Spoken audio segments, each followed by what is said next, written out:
Avez-vous déjà essayé de faire tenir un œuf sur sa pointe? Non? Normal?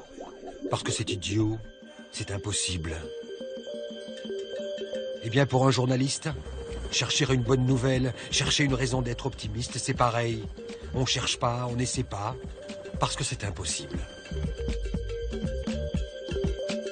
Restent alors les nouvelles qui font peur, qui inquiètent ou qui découragent. De ces nouvelles qui vous disent « À quoi bon ?» puisque c'est impossible. Rien à attendre.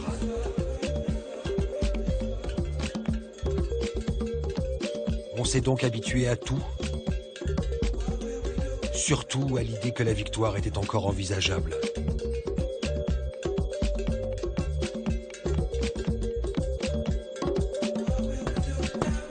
Sinon, d'essayer autre chose. Poser une question, c'est comme mettre le feu à une mèche. Il n'y a qu'à suivre. Oh, sans demander la lune. Juste changer de une. On dit du plateau de Mille Vaches que c'est un désert rouge. Désert, 18 habitants au kilomètre carré. Rouge, sauf en automne. Le plateau a ses héros, ses légendes, ses faits d'armes. Guingouin, le préfet du Maquis, héros de la résistance. Ici, jamais dénoncé durant 5 ans une certaine idée de la solidarité. Le monde à l'envers. C'est le nom d'une association qui, depuis 20 ans, ici, s'occupe de récupération, de tri sélectif.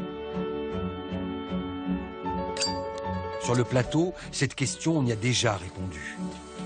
Mais on ne s'est pas arrêté à l'écologie. Ils ont continué jusqu'à l'économie, jusqu'à ce que nous cherchions. Bienvenue à Faux-la-Montagne, village du plateau où règne une autre idée. Le temps des cerises, c'est joli comme nom pour une épicerie ambulante. C'est avec elle qu'on a débarqué sur la place du village un jour de marché. Et là, il a fallu constater une présence très étonnante pour un village. Des enfants. Alors que tous les autres villages de France semblent avoir connu depuis 20 ans la fuite des familles, l'exode vers la ville, tout qui ferme, tout qui meurt, inexorablement. Sauf ici. Tout remonte aux années 80. Faux-la-Montagne semblait alors, comme les autres communes, condamnée. Mais un enfant du pays, revenu de Paris, son diplôme d'ingénieur en poche, est devenu maire. François. Lui, le fils du plateau, a décidé de tout tenter pour attirer les hommes et leurs projets. Et ça a marché. Et pas à pas, la tendance est inversée. À la grande surprise des services du recensement, le village s'est mis à se repeupler. Après 20 ans à la mairie, François s'est retiré. Ou plutôt a changé de métier. Drôle de CV. Un maire rêvant de devenir boucher? Il n'y a qu'ici qu'on voit ça. Pour attirer tous les projets, François, alors maire, a proposé une règle du jeu inédite, toujours en vigueur aujourd'hui. L'économie sociale et solidaire, sur le plateau, c'est 25% de la population qui y travaille. 3000 établissements, 30 000 postes de travail. Si, et ça marche. Attirés par ces nouvelles règles du jeu, tous les mois, de nouvelles entreprises viennent s'installer.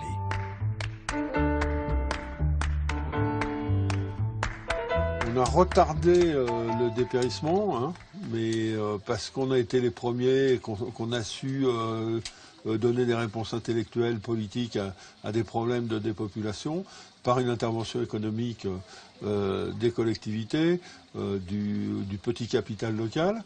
On a su faire. Bon, c'est pas sûr qu'à terme, on va gagner. Dans les entreprises du plateau, partout ou presque le même modèle, en 4 lettres. SAPO. Peu connue en France, c'est la Société Anonyme à Participation Ouvrière. L'entreprise est partagée en deux. D'un côté, les actionnaires financiers, de l'autre côté, les actionnaires ouvriers. Et ça marche. Tout le monde au même salaire, le SMIC. La première entreprise à répondre à l'appel du maire, c'est Ambiance Bois, une scierie qui 30 ans plus tard fonctionne encore. La mairie a offert les murs et une location-vente sur 20 ans, sur un immeuble municipal abandonné. Comme au début, la scierie est encore autogérée, mais son chiffre d'affaires a gonflé, 900 000 € aujourd'hui. Ça a changé, pas changé. Ce qui a changé, c'est matériellement, c'est les lieux, c'est certainement 3 ou 4 fois plus grand que quand on a commencé. Il y a plus de bâtiments, il y a une production qui est différente, il y a une diversité de ce qu'on fait. Il y a le fait qu'on est 23 aujourd'hui alors qu'on était 6 au démarrage, donc tout ça, ça a changé. Ce qui n'a pas changé, je pense que c'est le fond. Le fond, c'est la volonté de faire une entreprise qui soit une entreprise autogérée, dans laquelle tout le monde ait du pouvoir sur ce qu'il fait, sur sa vie, sur son travail. Vous vous sentez quoi? Vous êtes des utopistes? Vous êtes des révolutionnaires? On est des gens ordinaires. On n'est pas différents des autres. Donc tous les autres millions de gens qui sont en France, qui ont envie de changer aussi, ben voilà, ils fassent comme nous, quoi.